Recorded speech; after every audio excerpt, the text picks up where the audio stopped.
श्रीगणेशाय नमः। अथ शनैश्चरस्तोत्र प्रारम्भः।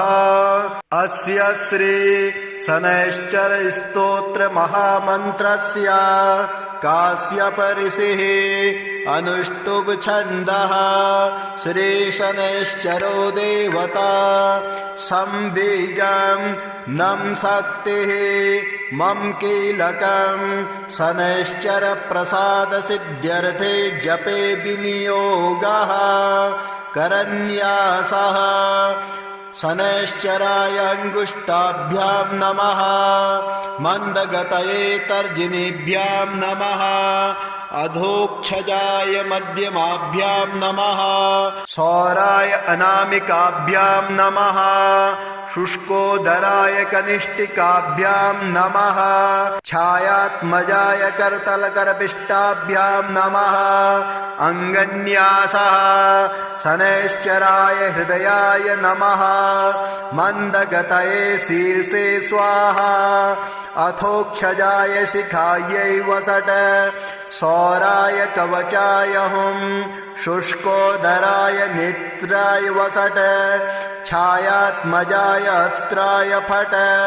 भूर्भुवस्वरोमिति दिग्बन्धः ध्यानम्। चापासनो गृद्धरथस्तु नीलः। प्रत्यङ्मुखकाश्यपगोत्रजातः। शशूलचापेषु गदाधरोऽभ्यां सौराष्ट्रदेशप्रभवश्च सौरिः। नीलाम्बरो नीलवपुः किरीटे। गृध्रासनस्थो विकृताननश्च। केयूरहारादिविभूषिताङ्गः। सदास्तु मे मन्दगते प्रसन्नः। शनैश्चराय शान्ताय सर्वाभीष्टप्रदायिने नमः। सर्वात्मने तुभ्यं नमो नीलाम्बराय च। द्वादशाष्टमजन्मानि द्वितीयान्तेषु राशिषु। ये ये मे संगता दोषाः सर्वे नश्यन्तु वै प्रभो। सूत उवाच शृणुध्वं मुनयः सर्वे शनिपीडाहरं शुभं। शनिप्रीतिकरं स्तोत्रं सर्वाभीष्टफलप्रदम्। पुरा कैलासशिखरे पार्वत्यै शङ्करेण च उपदिष्टं शनिस्तोत्रं प्रवक्ष्यामि तपोधना। रघुवंशेति विख्यातो राजा दशरथः प्रभु। बभूव चक्रवर्ती च सप्तद्वीपाधिपो बली। कृतिकान्ते शनौ याते दैवज्ञैर्ज्ञापितो हि सः। रोहिणी शकटं भित्त्वा शनिर्यास्यति साम्प्रतम्। इत्थं शकटभेदेन सुरासुरभयङ्करम्। द्वादशाब्दं तु दुर्भिक्षं भविष्यन्ते सुदारुणम्। देशाश्च नगरग्रामः भयभीता समन्ततः। ब्रुवन्ते सर्वलोकानां भयमेतत् समागतम्। एवमुक्तास्ततो वाक्यं मन्त्रिभिः सह पार्थिवः। व्याकुलं तु जगद्दृष्ट्वा पौरजानपदादिकं। प्रपच्छ प्रयतो राजा वसिष्ठः प्रमुखान् ऋषीन्। समाधानं किमस्यास्ति ब्रूत मे मुनिसत्तमाः। प्रजानां परिरक्षायै सर्वज्ञा सर्वदर्शिनः। तच्छ्रुत्वा मुनयः सर्वे प्रोचुरस्य बलं महत्। शनैश्चरेण सकटे तस्मिन् भिन्ने कुतः प्रजा अयं योगो ह्यसाध्यं तु शक्रब्रह्मादिभिस्तथा शतो सञ्चित्य मनसा सहसा पुरुरर्षभः समादाय धनुर्दिव्यं दिव्यायुधसमन्वितं रथमारुह्य वेगेन गतो नक्षत्रमण्डलं शपादयोजनं लक्ष्यं सूर्यस्योपरि संस्थितं रोहिणी पृष्ठतः स्थाप्य राजा दशरथस्तदा रथे तु काञ्चने दिव्ये सर्वरत्नविभूषिते हंसवर्णहयैर्युक्ते महाकेतु समुच्छिते दीप्यमानो महारक्ता किरीटकटकादिभिः दीप्यमानो महारक्ता किरीटकटकादिभिः बभ्रानसा तदाकाशे द्वितीय इव भास्कर अकारणचूर्णचापेन संहारस्त्रं न्ययोजयत् संहारस्त्रं स निर्दृष्ट्वा सुरासुरभयङ्करं कृतिकान्ते तदा स्थित्वा प्रविशन् किल रोहिणीं दृष्ट्वा दशरथं चाग्रे ततस्तौ स भ्रुकुटिमुखः हसित्वा तभ्ययात् स्वरे हृदं वचनमब्रवीत् पौरुषं तव राजेन्द्र सुरासुरभयङ्करं देवासुरमनुष्याश्च सिद्धविद्याधरोरगाः मयावलोकिताः सर्वे दैन्यमासो व्रजन्ति ते तुष्टोऽहं तव राजेन्द्र तपसा पौरुषेण च वरं ब्रूहि प्रदास्यामि मनसा यदभीप्सितं दशरथ उवाच प्रसादं कुरु मे सौरे वरदो यदि मे स्थितः अद्य प्रभृति मे राष्ट्रे प्रीडा कार्या न कस्यचित् रोहिणी भेदयित्वा तो न गतव्यं त्वया सने सरितः सागरा सर्वे यावच्चन्द्रार्कमेदिनी द्वादशाब्दं तु दुर्भिक्षं न कदाचित् भविष्यति याचित्तं तु मया सौरे नान्यमिच्छाम्यहं वरम् एवमस्त्विति सुप्रीतो वरं प्रादातु शाश्वतम् कीर्तिरेषा त्वदीया च त्रैलोक्ये सम्भविष्यते प्राप्य चैनं वरं राजा कृतकृतो भवत्तदा एवं वरं तु सम्प्राप्य दृष्टरोमा स पार्थिवः रथोपस्थे धनुस्थाप्य भूत्वा चैव कृताञ्जलिः ध्यात्वा सरस्वते देवे गणनाथं विनायकं राजा दशरथस्तोत्रं सौरेरिमदथाकरोत् अथ स्तोत्रं दशरथ उवाच नमः कृष्णाय नीलाय शिखिकण्ठनिभाय च नमो नीलमुखाब्जाय नीलोत्पतनिभाय च नमो निर्मांसदेहाय दीर्घसमश्रुजटाय च नमो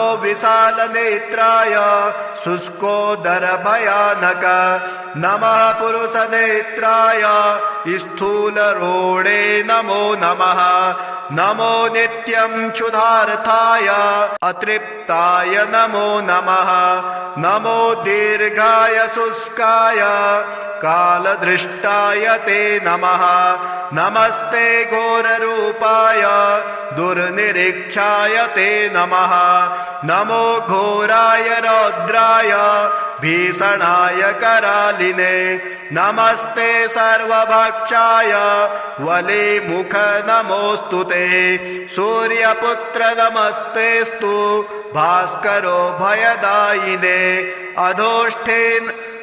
अधोष्ठे नमस्तेस्तु संवर्तक नमो नमः नमो मन्दगते तुभ्यं निस्त्रिसाय नमो नमः नमो दुस्सहदेहाय नित्ययोगरताय च ज्ञानदृष्टे नमस्तेस्तु कश्यपात्मजसूनवे तुष्टो ददासि त्वं राज्यं क्रुद्धो हरसि तत्क्षणात् देवासुरमनुष्याश्च सिद्धविद्याधरोरगाः त्वयावलोकिताः सर्वे दैन्यमासो व्रजन्ति ते ब्रह्मा शक्रो यमश्चैव ऋषयः सप्तसागराः राज्यभ्रष्टा भवन्तेह तव दृष्ट्यावलोकिता देशाश्च नगरग्रामः दीपाश्च गिरयस्तथा सरितः सागराः सर्वे नाशं नश्यन्ति समूलतः प्रसादं कुरु मे सौरे वरदोषे महाबला इति स्तोत्रम् एवमुक्तास्तदा सौरिः ग्रहराजो महाबलः अब्रवीच्च स निर्वाक्यं दृष्टरोमा सभास्करिः स निर्वाच तुष्टोऽहं तव राजेन्द्र स्तोत्रेणानेन सुब्रत वरं ब्रूहि प्रदास्यामि मनसा यदि भीप्सितं दशरथ उवाच प्रसन्नो यदि मे सौरे पीडा कुरु न कस्यचित् देवासुरमनुष्याणां पशुपन्नगपक्षिणां स निर्वाच ग्रहणाश्च ग्रहाज्ञेया ग्रहापीडाकरा स्मृताः अदेयोऽपि वरोऽस्माभिः तुष्टोऽहं तु ददामि ते देवासुरमनुष्याश्च सिद्धविद्याधरोरगाः पशुपक्षी मृगाः वृक्षा पीडा मुञ्चन्तु सर्वदा त्वया प्रोक्तमिदं स्तोत्रं या पठेद्दिह मानवः एककालं क्वचित् कालं पीडा मुञ्चापि तस्य वै मृत्युस्थाने गतो वापि जन्मव्ययगतोऽपि वा पठन्ते श्रद्धया युक्तः शुचिः स्नात्वा समाहितः समिपत्रे सभर्यश्च प्रतिमां लोहजा मम माशौदानं तिलैर्मिश्रं दद्याल्लोहं तु दक्षिणां कृष्णाङ्गं महिषं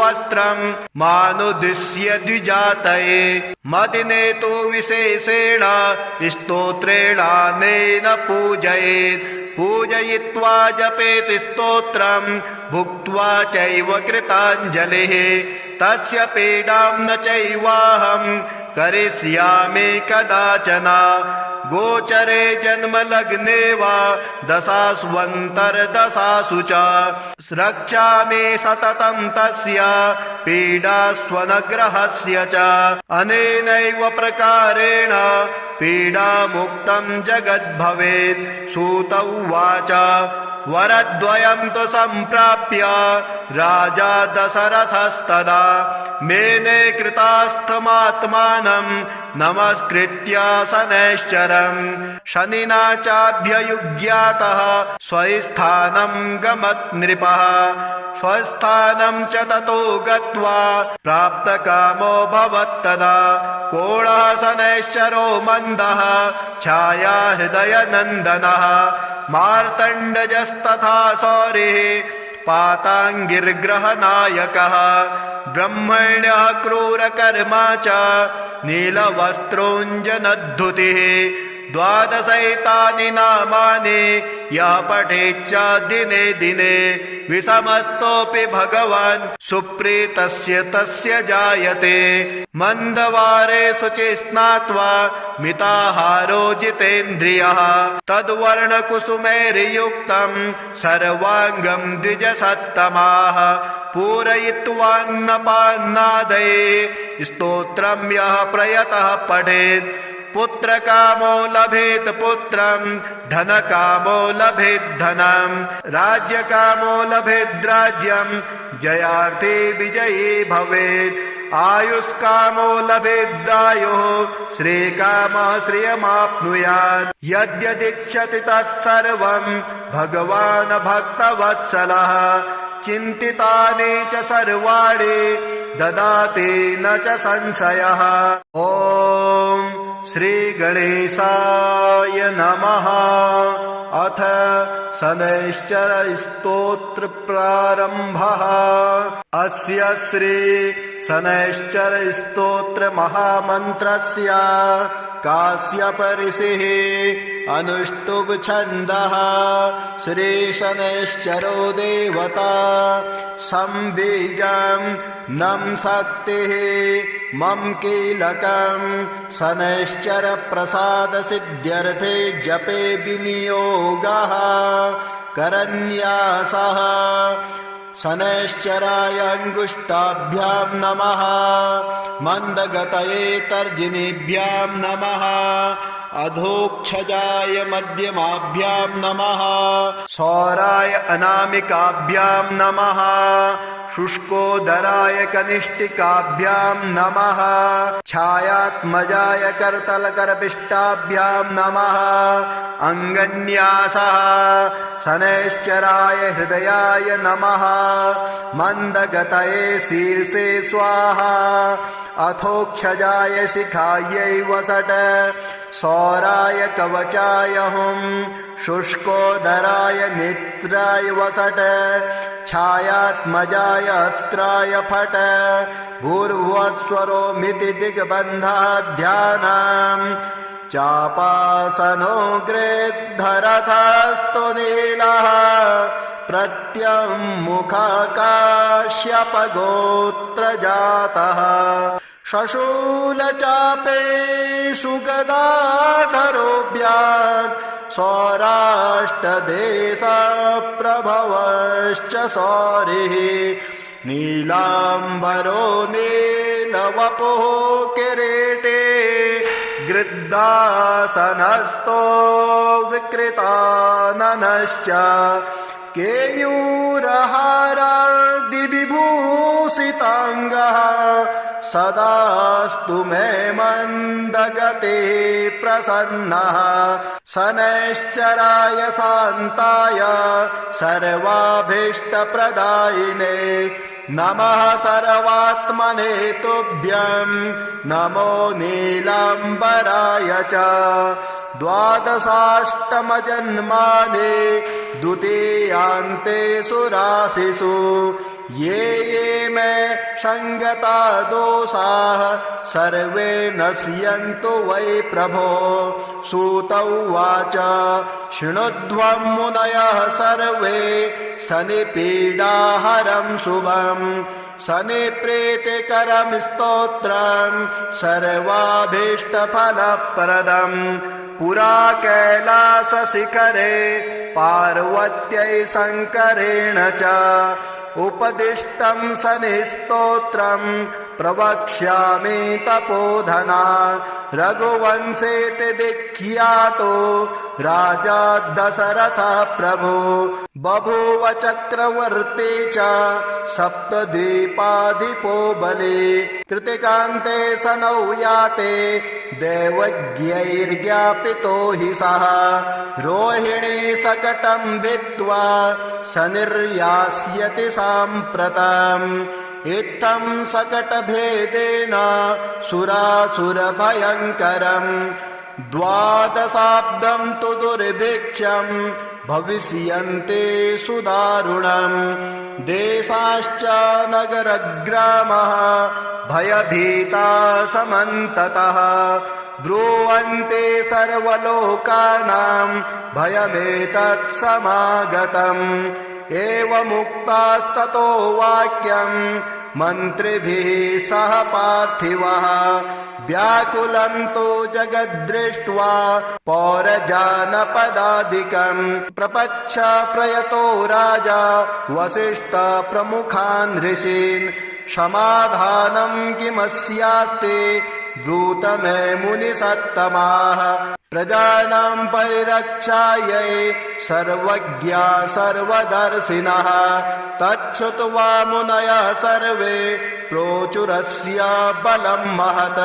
शनैश्चरेण शकटे तस्मिन् भिन्ने कुतः प्रजा अयं योगो ह्यसाध्यं तु शक्र ब्रह्मादिभिस्तथा शतो संचित्य मनसा सहसा पुरुरर्षभः समादाय धनुर्दिव्यं दिव्यायुधसमन्वितं रथमारुह्य वेगेन गतो नक्षत्रमण्डलं शपादयोजनं लक्ष्यं सूर्यस्योपरि संस्थितं रोहिणी पृष्ठतः स्थाप्य राजा दशरथस्तदा रथे तु काञ्चने दिव्ये सर्वरत्नविभूषिते हंसवर्णहयैर्युक्ते महाकेतु समुच्छिते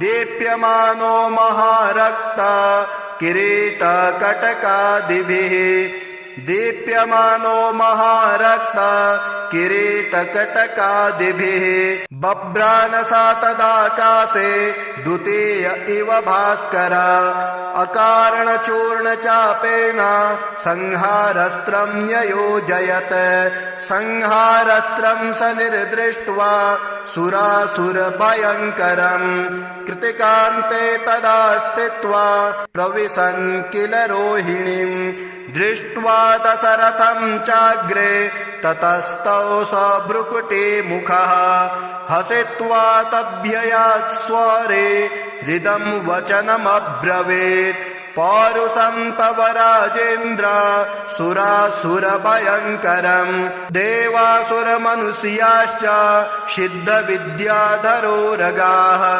मयावलोकिताः सर्वे दैन्यमासो व्रजन्ति ते तुष्टोऽहं तव राजेन्द्र तपसा पौरुषेण च वरं ब्रूहि प्रदास्यामि मनसा यदभीप्सितं दशरथ उवाच प्रसादं कुरु मे सौरे वरदो यदि मे स्थितः अद्य प्रभृति मे राष्ट्रे क्रीडा कार्या न कस्यचित् रोहिणी भेदयित्वा तो न गतव्यं त्वयासने सरितः सागरा सर्वे यावच्चन्द्रार्कमेदिनी द्वादशाब्दं तु दुर्भिक्षं न कदाचित् भविष्यति याचित्तं तु मया सौरे नान्यमिच्छाम्यहं वरम् एवमस्त्विति सुप्रीतो वरं प्रादातु शाश्वतम्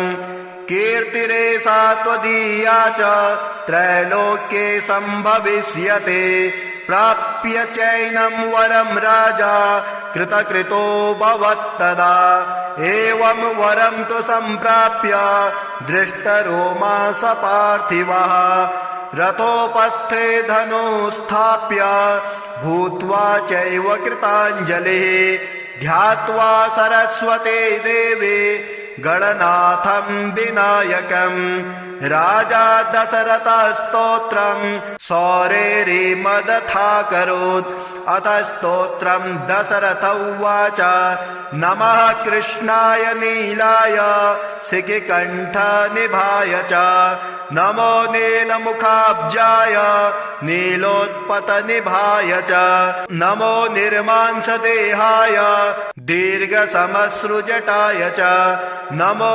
विशालनेत्राय शुष्कोदरभयानक नमः पुरुषनेत्राय स्थूलरोणे नमो नमः नमो नित्यं क्षुधार्थाय अतृप्ताय नमो नमः नमो दीर्घाय शुष्काय कालदृष्टाय ते नमः नमस्ते घोररूपाय दुर्निरीक्षाय ते नमः नमो घोराय रौद्राय भीषणाय करालिने नमस्ते सर्वभक्षाय वलिमुख नमोऽस्तु ते सूर्यपुत्र नमस्तेस्तु भास्करो भयदायिने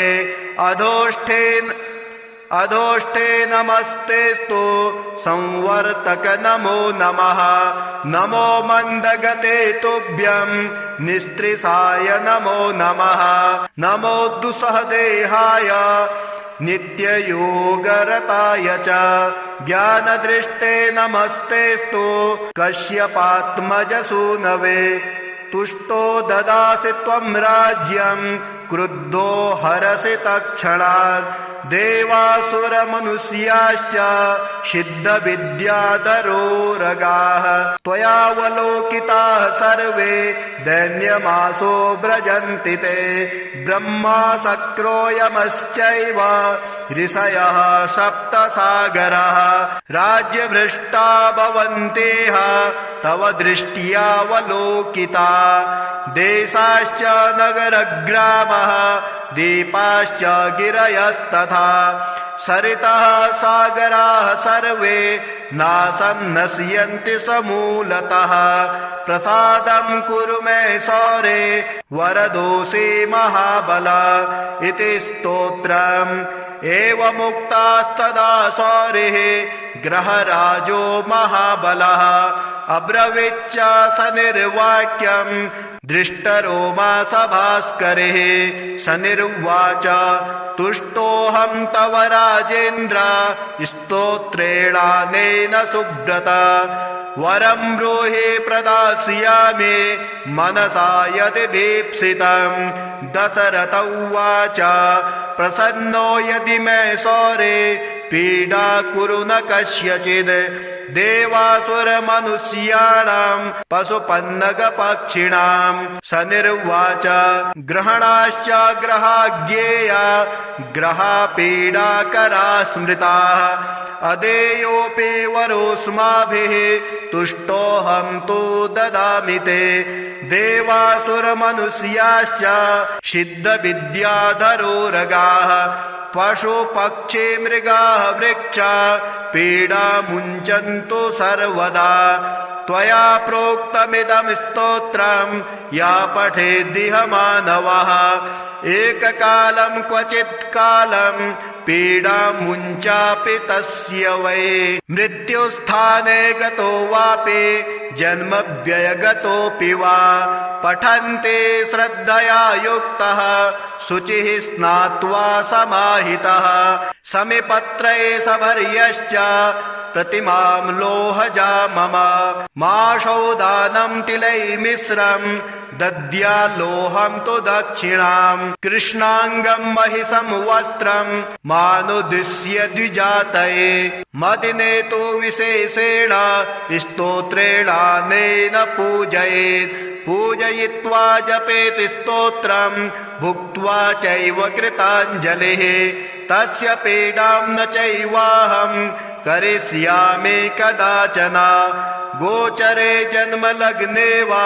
दशास्वन्तर्दशासु च रक्षामि सततं तस्य पीडास्वनग्रहस्य च अनेनैव प्रकारेण पीडामुक्तं जगद्भवेत् सूत उवाच वरद्वयं तु सम्प्राप्य राजा दशरथस्तदा मेने कृतास्थमात्मानं नमस्कृत्य शनैश्चरं शनिना चाभ्ययुज्ञातः स्वस्थानं गमत् नृपः स्वस्थानं च ततो गत्वा प्राप्तकामो भवत्तदा कोणः शनैश्चरो मन्दः छाया हृदयनन्दनः मार्तण्डजस्तथा सौरिः पाताङ्गिर्ग्रहनायकः ब्रह्मण्यः क्रूरकर्मा च नीलवस्त्रोञ्जनद्धुतिः द्वादशैतानि नामानि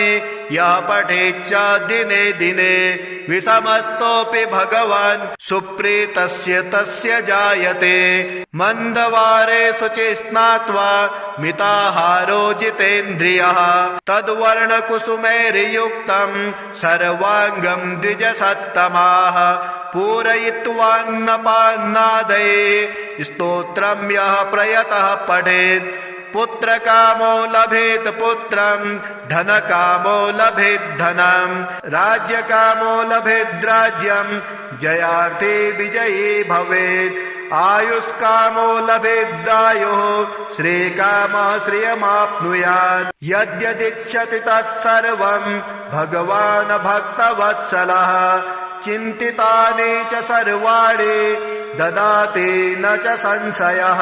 ॐ श्री गणेशाय नमः। अथ शनैश्चर स्तोत्र प्रारंभः। अस्य श्री शनैश्चर स्तोत्र महामन्त्रस्य काश्यप ऋषिः अनुष्टुप् छन्दः। श्री शनैश्चरो देवता संबीजं नं शक्तिः मम कीलकं शनैश्चर प्रसाद सिद्ध्यर्थे जपे विनियोगः करन्यासः। शनैश्चराय अंगुष्ठाभ्यां नमः। मंदगतये तर्जनीभ्यां नमः। अधोक्षजाय मध्यमाभ्यां नमः। सौराय अनामिकाभ्यां नमः। शुष्कोदराय कनिष्ठिकाभ्यां नमः। छायात्मजाय करतलकरपिष्टाभ्यां नमः। अंगन्यासः शनैश्चराय हृदयाय नमः। मंदगतये शीर्षे स्वाहा। अथोक्षजाय शिखायै वसट। सौराय कवचाय हुं। शुष्कोदराय नेत्राय वसट। छायात्मजाय अस्त्राय फट। भूर्भुवस्वरोमिति दिग्बन्धः ध्यानम्। चापासनो गृद्धरथस्तु नीलः। प्रत्यङ्मुखकाश्यपगोत्रजातः। शशूलचापेषु गदाधरोऽभ्याम्। सौराष्ट्रदेशप्रभवश्च सौरिः। नीलाम्बरो नीलवपुः किरीटे। गृद्धासनस्थो विकृताननश्च। केयूरहारादिविभूषिताङ्गः। सदास्तु मे मन्दगते प्रसन्नः। शनैश्चराय शान्ताय सर्वाभीष्टप्रदायिने नमः। सर्वात्मने तुभ्यं नमो नीलाम्बराय च। द्वादशाष्टमजन्मानि द्वितीयान्तेषु राशिषु। ये ये मे संगता दोषाः सर्वे नश्यन्तु वै प्रभो। सूत उवाच शृणुध्वं मुनयः सर्वे शनिपीडाहरं शुभम्। शनिप्रीतिकरं स्तोत्रं सर्वाभीष्टफलप्रदम्। पुरा कैलासशिखरे पार्वत्यै शङ्करेण च उपदिष्टं शनिस्तोत्रं प्रवक्ष्यामि तपोधना। रघुवंशेति विख्यातो राजा दशरथः प्रभु। बभूव चक्रवर्ती च सप्तद्वीपाधिपो बली। कृतिकान्ते शनौ याते दैवज्ञैर्ज्ञापितो हि सः। रोहिणी शकटं भित्त्वा शनिर्यास्यति साम्प्रतम्। इत्थं शकटभेदेन सुरासुरभयङ्करम्। द्वादशाब्दं तु दुर्भिक्षं भविष्यन्ति सुदारुणम्। देशाश्च नगरग्रामः भयभीता समन्ततः। ब्रुवन्ति सर्वलोकानां भयमेतत् समागतम्। एवमुक्तास्ततो वाक्यं मन्त्रिभिः सह पार्थिवः। व्याकुलं तु जगद्दृष्ट्वा पौरजानपदादिकम्। प्रपच्छ प्रयतो राजा वसिष्ठ प्रमुखान् ऋषीन्। समाधानं किमस्यास्ति ब्रूत मे मुनिसत्तमाः। प्रजानां परिरक्षायै सर्वज्ञा सर्वदर्शिनः। तच्छ्रुत्वा मुनयः सर्वे प्रोचुरस्य बलं महत्।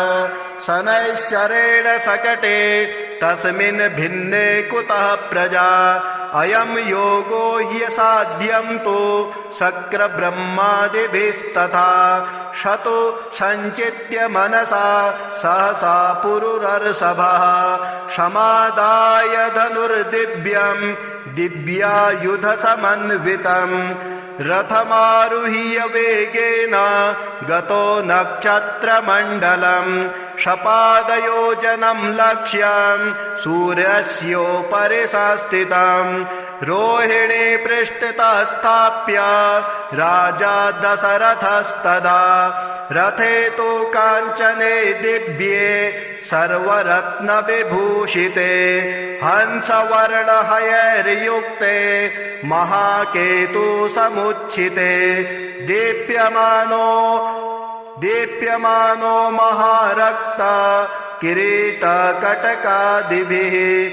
दीप्यमानो महारक्ता किरीटकटकादिभिः बभ्रानसा तदाकाशे द्वितीय इव भास्कर अकारणचूर्णचापेन संहारस्त्रं न्ययोजयत् संहारस्त्रं स निर्दृष्ट्वा सुरासुरभयङ्करम् कृतिकान्ते तदा स्थित्वा प्रविशन् किल रोहिणीम् दृष्ट्वा दशरथं चाग्रे ततस्तौ स भ्रुकुटी मुखः हसित्वा तभ्ययात् स्वरे हृदं वचनमब्रवीत् पौरुषं तव राजेन्द्र सुरासुरभयङ्करम् देवासुरमनुष्याश्च सिद्धविद्याधरोरगाः मयावलोकिताः सर्वे दैन्यमासो व्रजन्ति ते तुष्टोऽहं तव राजेन्द्र तपसा पौरुषेण च वरं ब्रूहि प्रदास्यामि मनसा यदभीप्सितं दशरथ उवाच प्रसादं कुरु मे सौरे वरदो यदि मे स्थितः अद्य प्रभृति मे राष्ट्रे प्रीडा कार्या न कस्यचित् रोहिणी भेदयित्वा तो न गतव्यं त्वया सने सरितः सागरा सर्वे यावच्चन्द्रार्कमेदिनी द्वादशाब्दं तु दुर्भिक्षं न कदाचित् भविष्यति याचितं तु मया सौरे नान्यमिच्छाम्यहं वरम् एवमस्त्विति सुप्रीतो वरं प्रादातु शाश्वतम्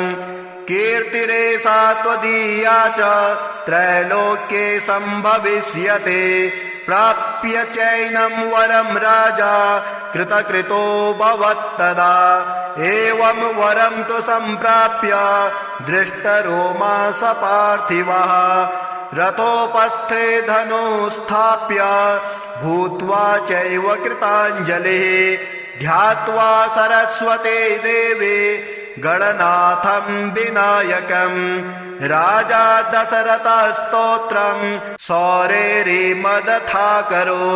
अथ स्तोत्रं दशरथ उवाच नमः कृष्णाय नीलाय शिखिकण्ठनिभाय च नमो नीलमुखाब्जाय नीलोत्पतनिभाय च नमो निर्मांसदेहाय दीर्घसमश्रुजटाय च नमो विशालनेत्राय शुष्कोदरभयानक नमः पुरुषनेत्राय स्थूलरोणे नमो नमः नमो नित्यं क्षुधार्थाय अतृप्ताय नमो नमः नमो दीर्घाय शुष्काय कालदृष्टाय ते नमः नमस्ते घोररूपाय दुर्निरीक्षाय ते नमः नमो घोराय रौद्राय भीषणाय करालिने नमस्ते सर्वभक्षाय वलिमुख नमोऽस्तु ते सूर्यपुत्र नमस्तेस्तु भास्करो भयदायिने अधोष्ठे नमस्तेस्तु संवर्तक नमो नमः नमो मन्दगते तुभ्यं निस्त्रिसाय नमो नमः नमो दुस्सहदेहाय नित्ययोगरताय च ज्ञानदृष्टे नमस्तेस्तु कश्यपात्मज सूनवे तुष्टो ददासि त्वं राज्यं क्रुद्धो हरसि तत्क्षणात् देवासुरमनुष्याश्च सिद्धविद्याधरोरगाः त्वयावलोकिताः सर्वे दैन्यमासो व्रजन्ति ते ब्रह्मा शक्रोयमश्चैव ऋषयः सप्तसागराः राज्यभ्रष्टा भवन्तेह तव दृष्ट्यावलोकिता देशाश्च नगरग्रामः दीपाश्च गिरयस्तथा सरितः सागराः सर्वे नाशं नश्यन्ति समूलतः प्रसादं कुरु मे सौरे वरदोषे महाबल इति स्तोत्रम् एवमुक्तास्तदा सौरिः ग्रहराजो महाबलः अब्रवीच्च स निर्वाक्यं दृष्टरोमा सभास्करिः स निर्वाच तुष्टोऽहं तव राजेन्द्र स्तोत्रेणानेन सुब्रत वरं ब्रूहि प्रदास्यामि मनसा यदि भीप्सितं दशरथ उवाच प्रसन्नो यदि मे सौरे पीडा कुरु न कस्यचिद् देवासुरमनुष्याणां पशुपन्नगपक्षिणां स निर्वाच ग्रहणाश्च ग्रहाज्ञेया ग्रहापीडाकरा स्मृताः अदेयोऽपि वरोऽस्माभिः तुष्टोऽहं तु ददामि ते देवासुरमनुष्याश्च सिद्धविद्याधरोरगाः पशुपक्षी मृगाः वृक्षा पीडा मुञ्चन्तु सर्वदा त्वया प्रोक्तमिदं स्तोत्रं या पठेद्दिह मानवः एककालं क्वचित् कालं पीडा मुञ्चापि तस्य वै मृत्युस्थाने गतो वापि जन्मव्ययगतोऽपि वा पठन्ते श्रद्धया युक्तः शुचिः स्नात्वा समाहितः समिपत्रे सभर्यश्च प्रतिमां लोहजा मम माशौदानं तिलैर्मिश्रं दद्यालोहं तु दक्षिणां कृष्णाङ्गं महिषं वस्त्रं मानुदिश्य द्विजातये मदिने तु विशेषेण स्तोत्रेणानेन पूजयेत् पूजयित्वा जपेति स्तोत्रं भुक्त्वा चैव कृताञ्जलिः तस्य पीडां न चैवाहं करिष्यामि कदाचन गोचरे जन्मलग्ने वा दशास्वन्तर्दशासु च रक्षामि सततं तस्य पीडास्वनग्रहस्य च अनेनैव प्रकारेण पीडामुक्तं जगद्भवेत् सूत उवाच वरद्वयं तु सम्प्राप्य राजा दशरथस्तदा मेने कृतास्थमात्मानं नमस्कृत्य शनैश्चरं शनिना चाभ्ययुज्ञातः स्वस्थानं गमत् नृपः स्वस्थानं च ततो गत्वा प्राप्तकामो भवत्तदा कोणः शनैश्चरो मन्दः छाया हृदयनन्दनः मार्तण्डजस्तथा सौरिः पाताङ्गिर्ग्रहनायकः ब्रह्मण्यः क्रूरकर्मा च नीलवस्त्रोञ्जनद्धुतिः द्वादशैतानि नामानि यः पठेच्च दिने दिने विषमस्तोऽपि भगवान् सुप्रीतस्य तस्य जायते मन्दवारे शुचि स्नात्वा मिताहारो जितेन्द्रियः तद्वर्णकुसुमैर्युक्तं सर्वाङ्गं द्विजसत्तमाः पूरयित्वान्नपान्नादये स्तोत्रं यः प्रयतः पठेत् पुत्रकामो लभेत् पुत्रं धनकामो लभेत् धनं राज्यकामो लभेत् राज्यं जयार्थी विजयी भवेत् आयुष्कामो लभेदायुः श्रीकामः श्रियमाप्नुयात् यद्यदिच्छति तत्सर्वं भगवान् भक्तवत्सलः चिन्तितानि च सर्वाणि ददाति न च संशयः।